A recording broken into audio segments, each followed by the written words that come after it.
ओम। सभी योगियों को हरि ओम। श्रीमद् भगवत गीता 12वां अध्याय, पहले श्लोक का उच्चारण करेंगे। अर्जुन उवाच। अर्जुन उवाच एवं सततयुक्ता ये भक्तास्त्वां पर्युपासते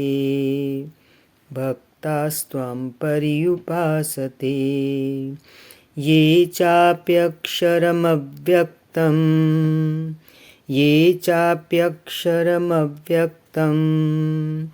तेषां के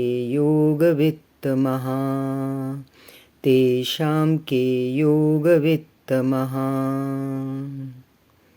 अब पूरा साथ पढ़िए।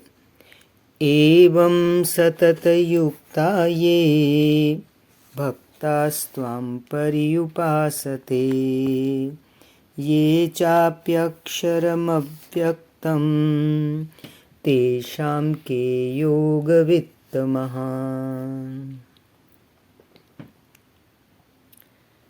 अब वाणी शुरू करते हैं। ओम। सतगुरु प्रसाद आकाश अमृत वाणी। प्रेमी का प्रश्न है, भगवान बिजनेस में भी बहुत अटैचमेंट है। ये प्रश्न कनेक्टेड है, पिछली बार सत्संग में चला था प्रेमी का प्रश्न कि भगवान माँ से बहुत मोह है, उससे निकल नहीं पाता हूँ। तो भगवान ने बोला था सबको मोह होता है, कुत्ते बिल्ली को भी मोह होता है। प्रकृति का नियम है, दो दो में बना है संसार। अहमता ममता पे तो टिका हुआ है ना संसार। अब प्रेमी जो प्रश्न कर रहा है वो कह रहा है बिजनेस में भी बहुत अटैचमेंट है। तो इसके लिए भगवान कह रहे हैं तुम्हारी आदत है अटैचमेंट रखने की ताकि तुमको जास्ती मिले। किसी भी चीज़ में अटैचमेंट क्यों है? माया की किसी चीज़ में, जैसे प्रेमी ने बिजनेस में अटैचमेंट का बोला है, तो लोभ है ना। भगवान कह रहे ना तुम्हारी आदत है जास्ती मिले। और अगर अटैचमेंट नहीं रखेंगे तो निमित्त मात्र चलेंगे। कैसे? गुरु के वचनों के अनुसार। गुरु ने क्या बोला? हमेशा ग्राहक भी भगवान, चीज़ें भी भगवान। फिर तुम कैसे चलोगे उसमें? उस दृष्टि को रखते हुए खाली सेवा करो, माना सेवाधारी बनो। ये नहीं कि मालिक बनो कि मेरे को इतना फ़ायदा नहीं हुआ, ये नहीं हुआ, वो नहीं हुआ। अब देखो, सूक्ष्म में अगर हम पकड़ें तो ज्ञान चहुं तरफ से एक ही चीज़ तो पकड़ाता है। भगवान क्या कह रहे हैं? मालिक नहीं बनो। तो क्या है, हम उठना किस चीज़ से चाह रहे हैं? अहमता ममता से ही तो ना। तभी तो पार लगेगा बेड़ा। अब हम मालिक बन के बैठते हैं तो वही तो अहमता ममता है। मैं मालिक, अहमता, ये बिजनेस, ये घर, ये दुकान मेरा। तो देखो कितना सिंपल वे में भगवान हमें वचन देते हैं कि तुम मालिक नहीं बनो कि ये हुआ, ये नहीं हुआ, इतना फ़ायदा हुआ या इतना फ़ायदा होना चाहिए। इसमें नहीं जाएंगे तो भी तो चलेगा संसार। कुछ रुकता थोड़ी है, कभी नफ़ा कभी नुकसान। आगे बोल रहे हैं भगवान, मालिक नहीं बनना किधर भी, चाहे घर में चाहे दुकान में, है ना। सभी जगह हमें बहुत सहज भाव से अपने कर्तव्य कर्म को पूरा करना है। कैसे? सेवा भाव से।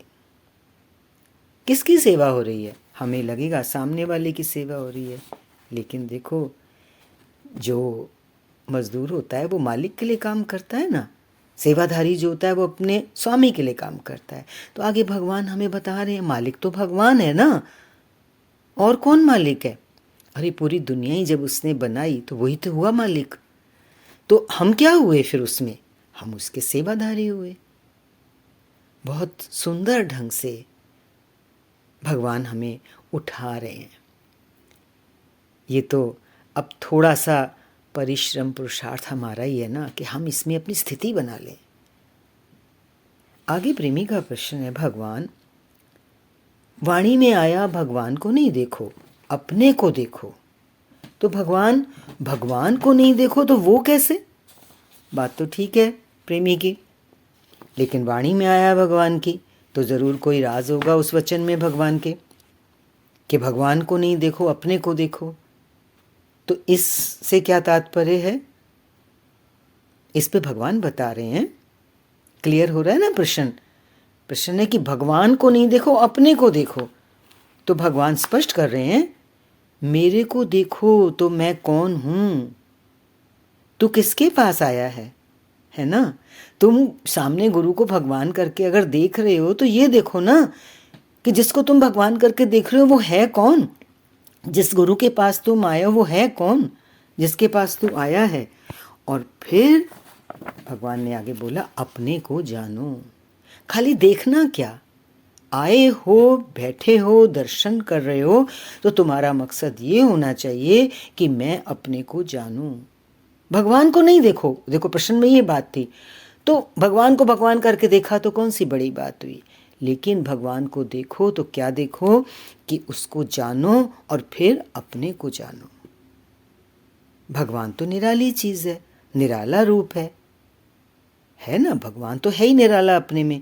लेकिन भगवान के सामने ना भगवान के सब सत्संगी बैठे हैं तो सबकी तरफ इशारा कर रहे हैं भगवान। तो ये सब भी तो वही हैं। कहने का तात्पर्य है कि हमारी दृष्टि कैसी बने? गुरु के पास जाने के बाद भगवान को देखना माना अपने को देखो। तो जैसे भगवान को समझेंगे कि उनका वास्तविक स्वरूप क्या है तो हम अपने को जान पाएंगे, अपने को देखेंगे। तो फिर जिस को भी देखेंगे, जैसे भगवान ने बोला, ये सब कौन है, ये रूप क्यों धारण करके आया है। हमारे भी इर्द गिर्द जो प्रकृति होती है, जो लोग होते हैं, कभी हमारा ध्यान नहीं गया ये हमारे सामने क्यों आए हैं, ये रूप धारण करके ये जीव क्यों आए हैं। पर भगवान कह रहे हैं, अपने को तू पहचानेगा तभी तू उसको भी पहचानेगा। वास्तविक पहचान, अगर हम अपने स्वरूप की पहचान कर लें, अपनी उस मैं को जान लें कि मैं कौन, तो फिर जो हमें मिलेंगे, जो भी हमें मिलते हैं, तभी उनको पहचान पाएंगे। पर जे तू अपने को मिस्टर समझेगा तो तू नहीं पहचानेगा, ना गुरु को पहचानेगा, न संसार में घर गृहस्थ में जो मिले हैं उनको भी नहीं पहचान पाएगा। मिस्टर तो तू है नहीं, ना मिसेज है। बहुत बार भगवान इस बात को खोलते हैं, क्योंकि साधारण वे में हम अपने आप को क्या समझते हैं, I am Mrs so and so, mister so and so, नाम रूप से ही जानते हैं। पर गुरु के पास आ गए तो गुरु हमारी जो मिस्ट्री है वो हमें पकड़ाते हैं। क्या कहते हैं, मिस्टर तो तू है नहीं, ना मिसेज है, मिस्ट्री है। तो तू अपने को मिस्ट्री ही समझना। मिस्ट्री क्या है? देखो, रहस्य वो चीज़ होती है जो समझ में नहीं आता। तो हमारी मिस्ट्री क्या है? हमारा स्वरूप है तो आत्मा, चैतन्य। लेकिन क्योंकि हमने उसको जाना नहीं तो वो हमारे लिए एक मिस्ट्री है। अब इस मिस्ट्री को अनफोल्ड कौन करता है, कौन खोलता है? गुरु ही तो खोलता है, क्योंकि गुरु उसमें बैठा है। इसीलिए गुरु बार बार हमें कहते हैं, तू सो एंड सो नहीं, तू आत्मा है, तू मिस्ट्री है। और इसी पे फिर भगवान कह रहे हैं ना, तभी तू पहचानेगा। जो तेरे इर्द गिर्द लोग होंगे, चाहे घर में हो, चाहे दुकान में हो, चाहे फैक्ट्री में हो, तभी तो तू पहचानेगा ये कौन है। पर देखो, ये सारी प्रक्रिया पहचान की, सत्य की पहचान की कहाँ से शुरू होगी? वो गुरु के पास जाने से ही होती है।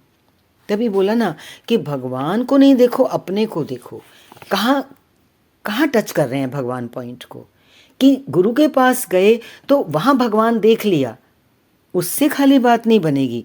वहाँ आए हो तो खाली भगवान ने देखो, अपने को देखो।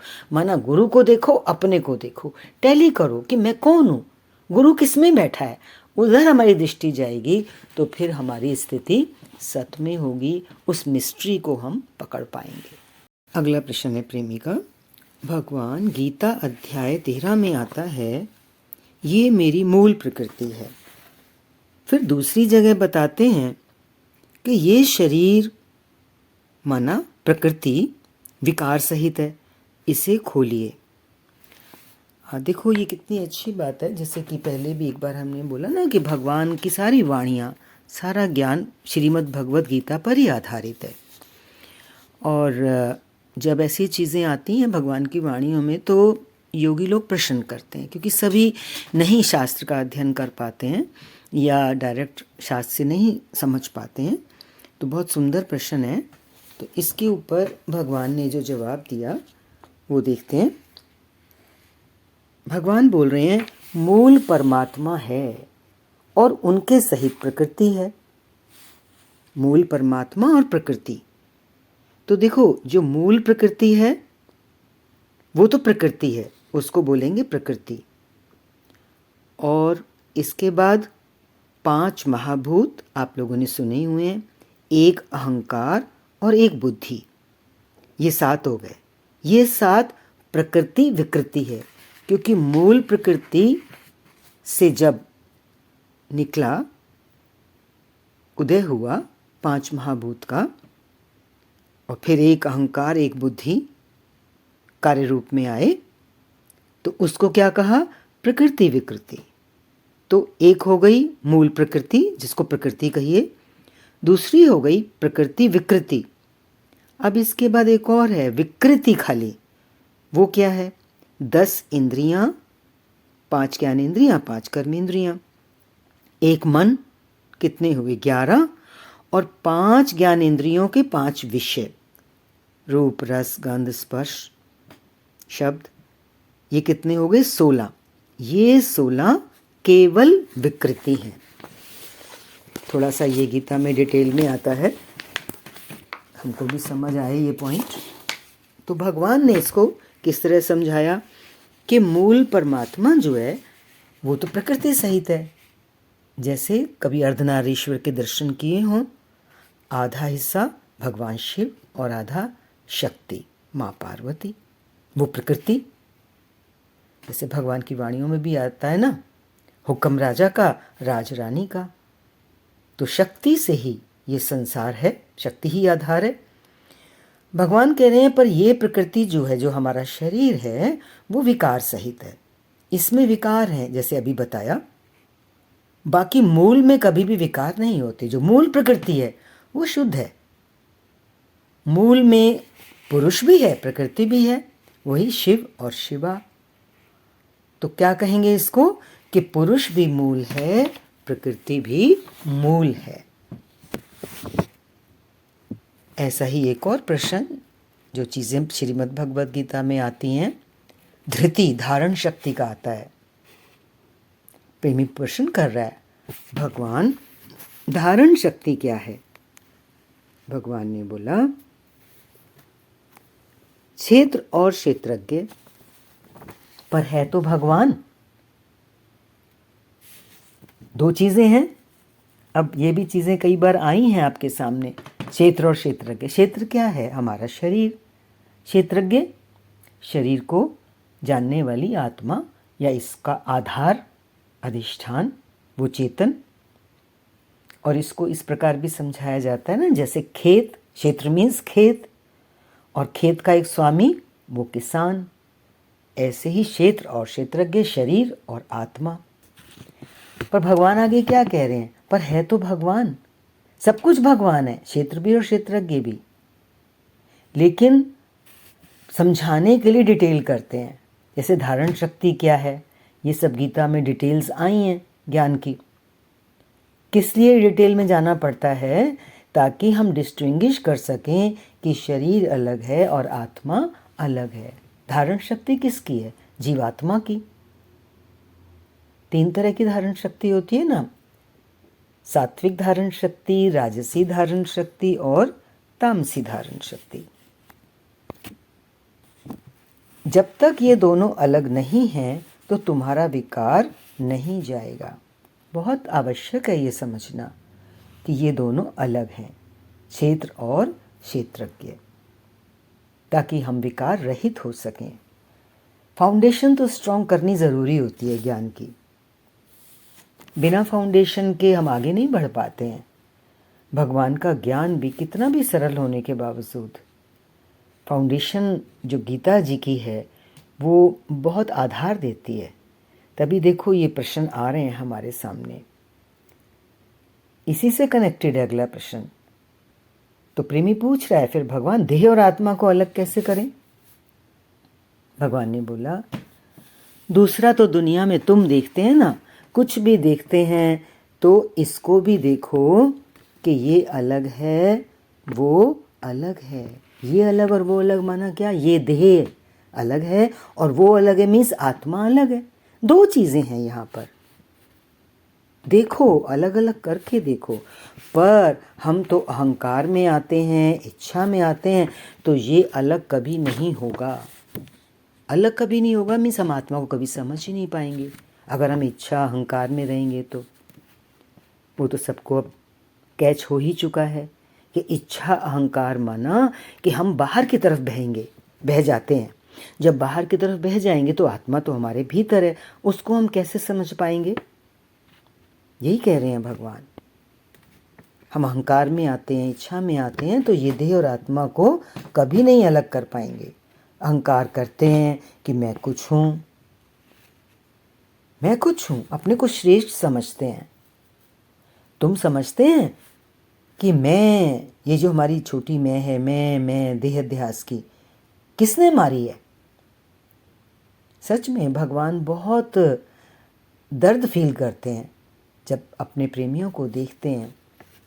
तो उनका तो दिल होता है ना कि मेरे पास ये आए हैं, ये इस मैं से उठ जाएं, देह की मैं से। वास्तविक मैं तो हमारी आत्मा की है ना। ओम, वो परमात्मा, उसने एक ध्वनि की, क्या मैं हूँ ओम। भगवान हमें इस मैं से उस मैं में ले जाना चाहते हैं। तभी कह रहे हैं भगवान, मैं किसने मारी है कि मैं नहीं हूँ। कौन सा मैं नहीं हूँ? मैं ये देह नहीं हूँ।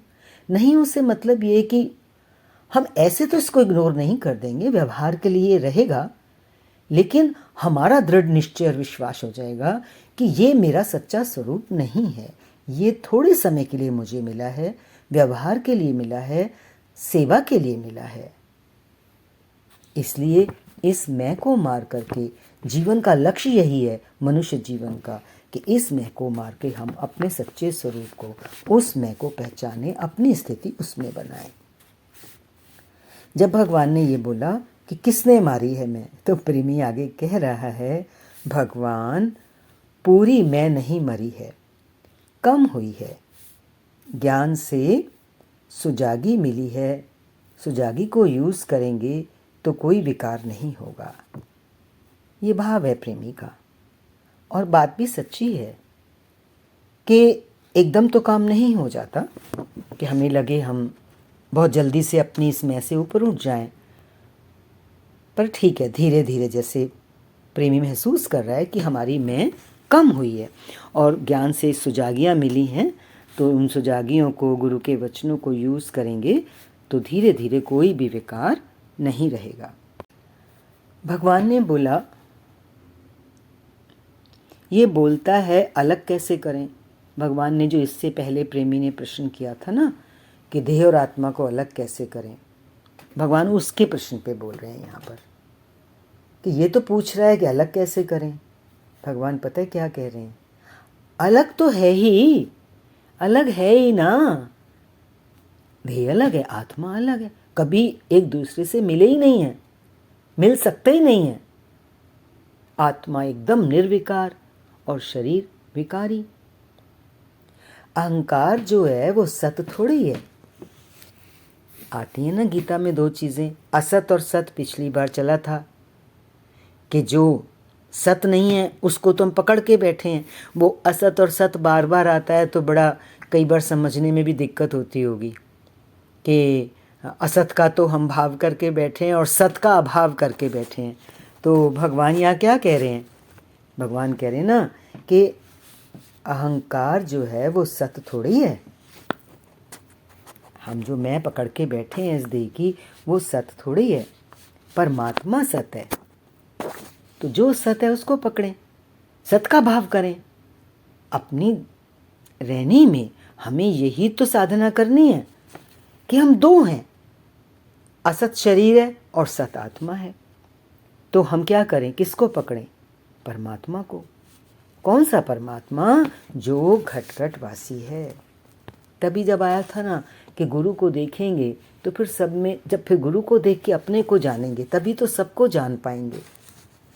वो घट घट वासी है क्योंकि वो आत्मा सब में एक है, पर क्योंकि तू देह में अटके हुए है। भगवान पूछ रहे हैं तुम देह में अटके हुए हैं या नहीं? कितना विकार है देखो मनुष्य के अंदर। मोह है, इच्छा है, सब है। मोह और इच्छा होने का मतलब है देह में अटकना। और अगर हम देह में अटके हैं तो हम घट घट वासी को नहीं जान सकते, माना हम सत परमात्मा में नहीं टिक सकते, क्योंकि हम अहंकार में बैठे हैं, इस मैं में बैठे हैं जो असत है, जो झूठ है। झूठ को छोड़ेंगे तभी सत को पकड़ पाएंगे। हैं? हीरा सामने हो लाखों का, पर अगर हमने रंगीन पत्थर हाथ में पकड़ रखे हो ये सोच के कि यही कीमती हैं, तो हीरा नहीं मिलेगा। एक ही चीज़ पकड़ सकते हैं, तो पत्थर छोड़ेंगे तो हमें हीरा मिलेगा। वही बात है। क्लियर हो रही है बात कि कैसे हम अलग करें? तो भगवान ने तो कह दिया ना, अलग तो है ही, पर तुमने पकड़ा क्या है वो देखो। हमने देह का भाव पकड़ा है, असत को पकड़ा है। ये सब माया असत है। असत से क्या मतलब है? परिवर्तनशील है, आने जाने वाली है। हमें लगता है यहाँ सुख है, यहाँ सुख है नहीं।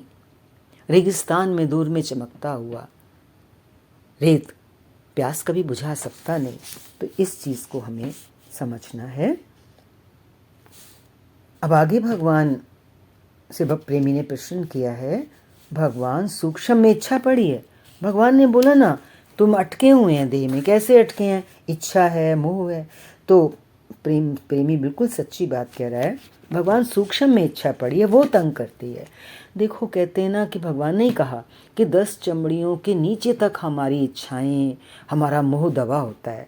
ऊपर ऊपर से कई बार हमें लगता है हमारा बहुत काम हो गया, हम बहुत उठ गए, लेकिन देखो जो प्रेमी सच्चे मायने में साधक होते हैं वो बहुत अपने को ऑब्जर्व करते हैं। वो देखते हैं कि अभी भी मेरे अंदर क्या पड़ा है। तो कितने सूक्ष्मतम लेवल तक योगी जाता है। तभी उसने भगवान के सामने रखा कि सूक्ष्म में इच्छा पड़ी है, वो तंग करती है। भगवान ने कहा मालूम तो पड़ता है ना कि तंग करती है। देखो ये भी तो कितनी बड़ी प्रोग्रेस है कि हमें पता चले कि मेरे अंदर भी इच्छा पड़ी है, मुझे इच्छा तंग कर रही है। तो बाकी आगे भगवान कह रहे हैं बाकी भी जो विकार होगा वो भी तंग करेगा। तो फिर तुम जानो ना कि मैं करूं क्यों। जब पता चल रहा है कि इच्छा तंग करती है तो जितने भी विकार हैं वो सब तंग ही करने वाले हैं। मनुष्य को दुख देने वाला क्या है? उसके विकार हैं, काम है, क्रोध है, लोभ है, मोह है, अहंकार है। तो हम क्यों करें?